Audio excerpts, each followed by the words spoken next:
पौराणिक कथा के अनुसार ऋषि अष्टावक्र प्रकांड पंडित कहोर और माता सुजाता के पुत्र थे।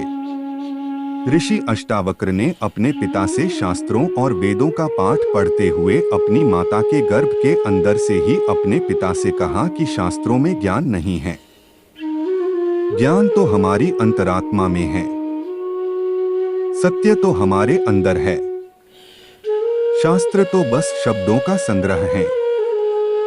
यह सुनकर ऋषि कहोर को बहुत गुस्सा आया और उन्होंने अपने ही पुत्र को श्राप दिया कि जो अभी गर्भ में है उसने मुझे ज्ञान में चुनौती दी है, इसके अंग टेढ़े होंगे। इसी कारण ऋषि अष्टावक्र 8 अंगों से टेढ़े थे। राधा को दिया किशोरी रहने का वरदान। ऋषि अष्टावक्र जहां भी जाते थे तो उनके टेढ़े अंगों को देखकर लोग हंसने लगते थे। इस कारण ऋषि अष्टावक्र क्रोधित होकर श्राप दे दिया करते थे। एक बार ऋषि अष्टावक्र बरसाना गए थे, तब राधा रानी से मिले। राधा रानी भी ऋषि अष्टावक्र को देखकर मुस्कुराने लगी।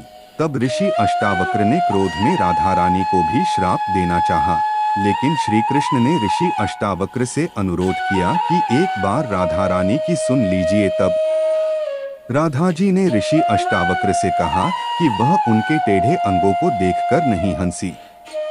राधा जी ने कहा, आपके अंदर मुझे परमात्मा के दर्शन हो रहे हैं। परम ज्ञान और सत्य की अनुभूति के कारण आनंद से मैं हंस रही थी। ऋषि अष्टावक्र राधा जी की बात से बहुत प्रसन्न हुए और उन्होंने राधा जी को आजीवन किशोरी रहने का वरदान दिया। इसलिए राधा रानी को किशोरी नाम से भी जाना जाता है।